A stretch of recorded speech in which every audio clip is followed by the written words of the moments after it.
할머니 함께 같이 읽겠습니다.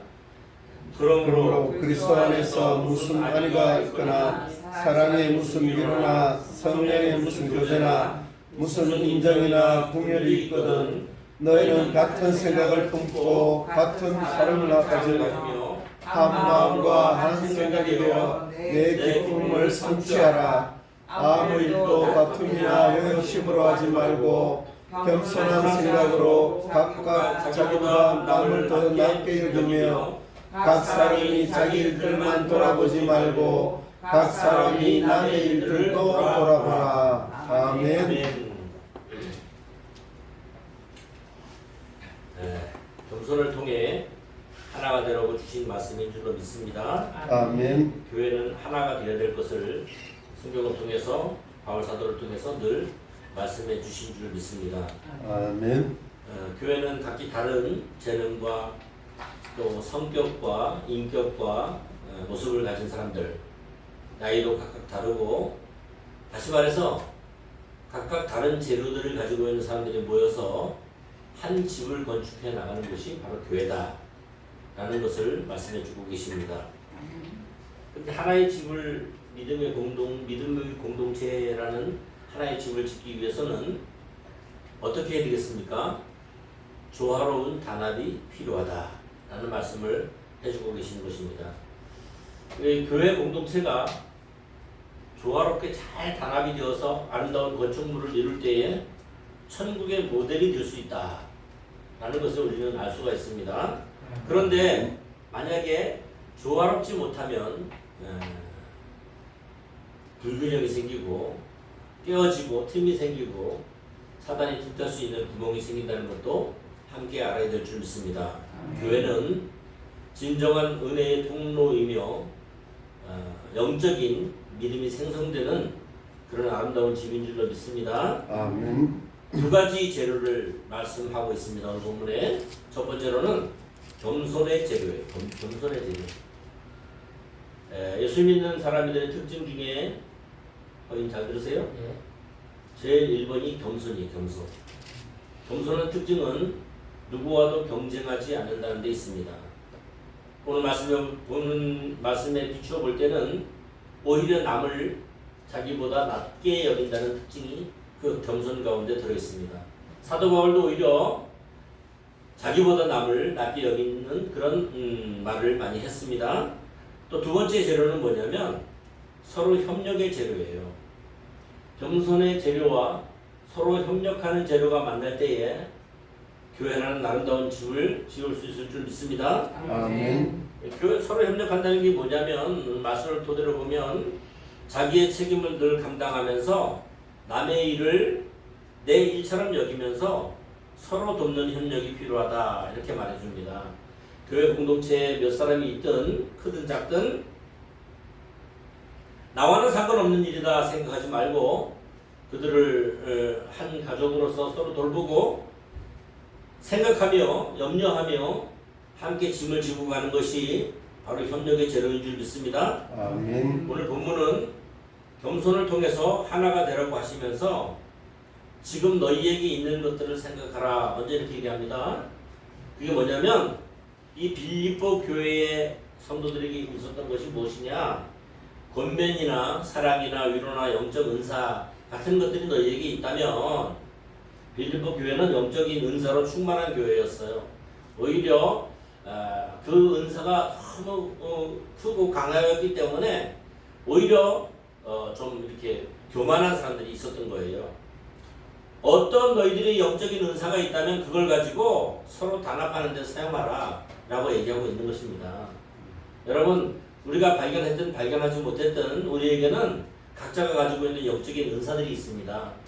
어떤 사람에게는 말씀을 전하는 은사, 어떤 사람에게는 병 고치는 은사, 기도의 은사, 감사의 은사, 찬양의 은사, 그 은사들이 있어요. 그거를 어떻게 사용해야 되느냐, 단합하는 데 사용해야 된다 라고 얘기하고 있는 사실을 기억할 수 있길 바랍니다. 아멘. 그러면 너희가 그렇게 단합하고 교회를 잘 겸손의 재료와 또 서로 단합의 재료로 잘 만들어 나가면 내 기쁨이 충만할 것이다 라고 사도 바울이 얘기하잖아요. 내가 기쁠 것이다.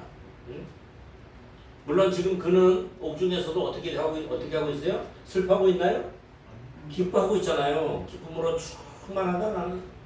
기쁨으로 충만하고 있지만 그의 새롭게 발견되는 기쁨은 늘 어디에 초점이 맞춰져 있느냐면 교회에 맞춰져 있다는 거예요. 교회의 존재와 교회의 성장과 그런데 바울의 기쁨은 늘 초점이 맞춰져 있다는 사실입니다. 2절부터 4절까지 보니까 바울의 충만한 비결이 있습니다. 바울이 기쁨으로 충만해지는 비결이 뭐냐면 성도들이 마음을 같이 하고 여러분 마음을 같이 해야 돼요. 가정이나 교회나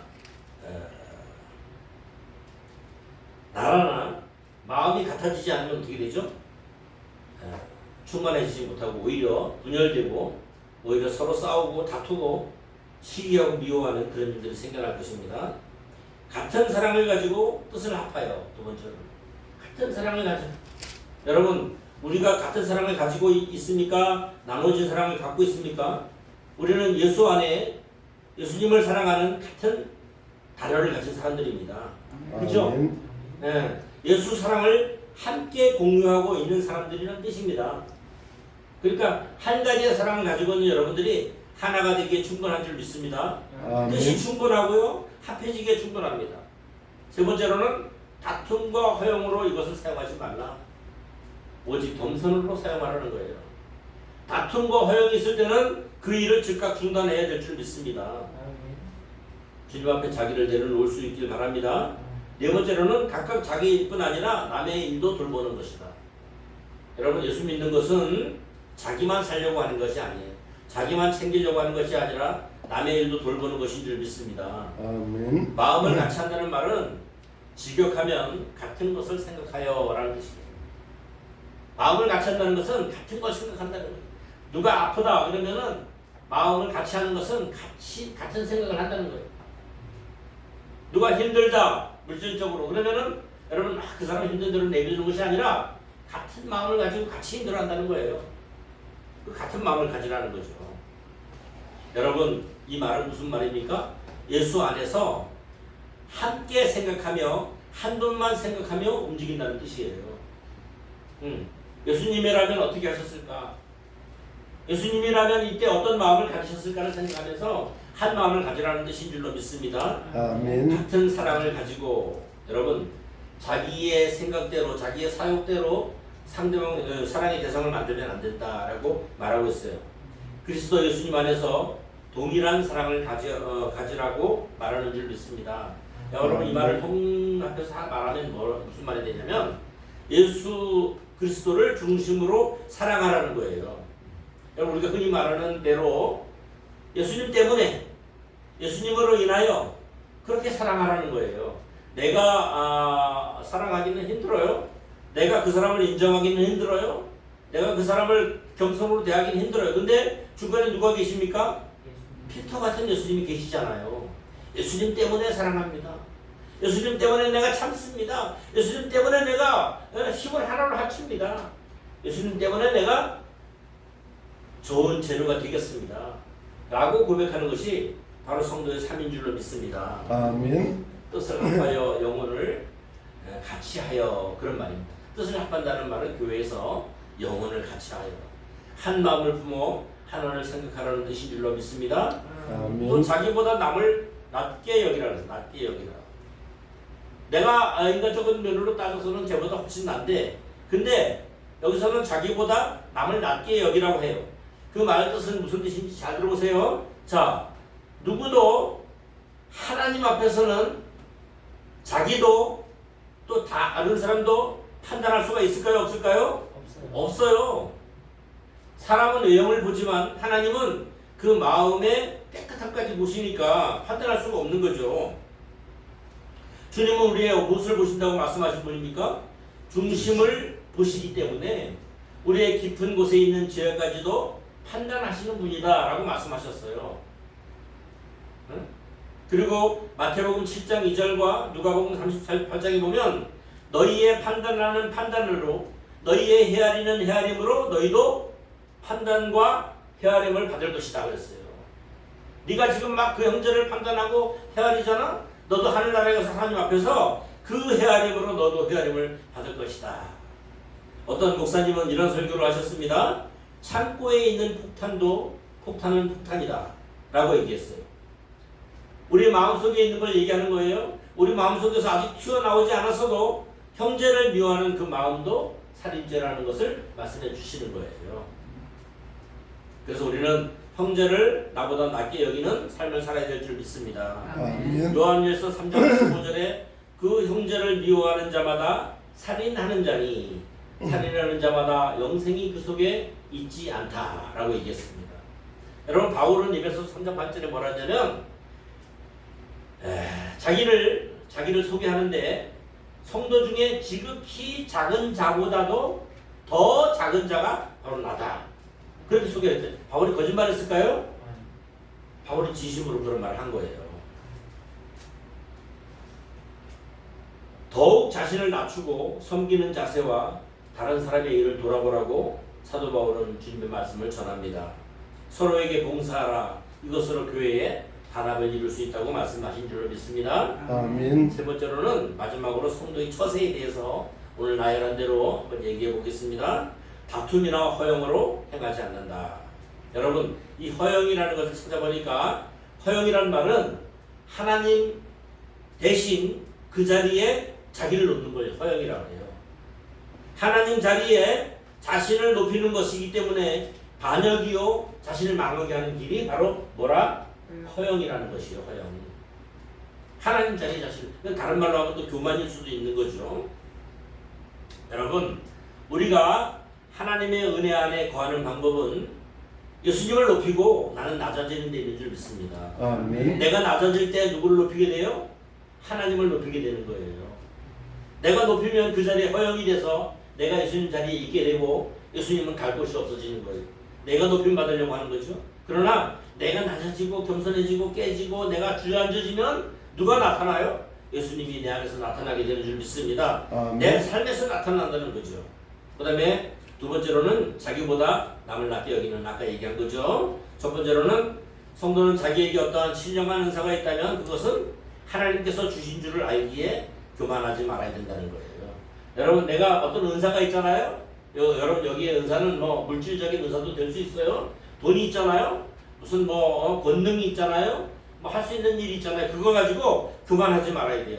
그 방법이 뭐냐면 하나님께서 주신 것이라는 것을 날마다 고백하며 살아가야 될 줄 믿습니다. 아멘. 무엇이 잘 됐잖아요, 여러분. 누가 성도들은 세상 사람들은 야 내가 운이 좋아, 내가 능력이 있어 그렇게 말할지 모르겠지만 성도들은 하나님이 주신 겁니다.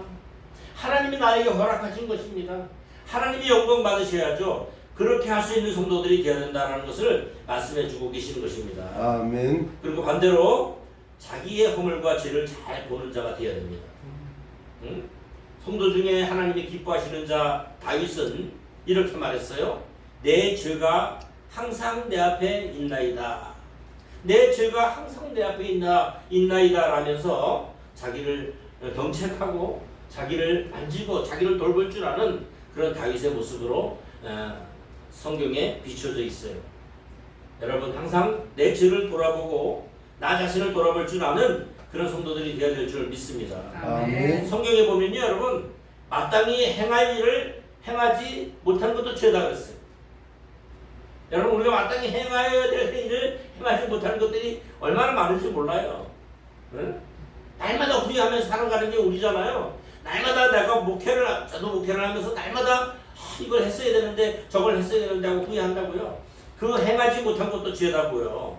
그러니까 유감스럽게 여기면서 죄를 날마다 주님 앞에 구하는 성도들이 될 수 있길 바랍니다. 아멘. 성도가 제일 두려워해야 될 것은 죄를 범하는 것이에요. 죄를 범할까 날마다 두려워할 줄 알아야 될 줄 믿습니다. 아멘. 하나님의 말씀을 듣기만 하고 지키지 않는 자가 되지 마시기 바랍니다. 성도는 자신에게 맡겨주신 달란트를 잘 써서 활용하고 충성하는 자가 되어야 될 줄로 믿습니다. 아멘.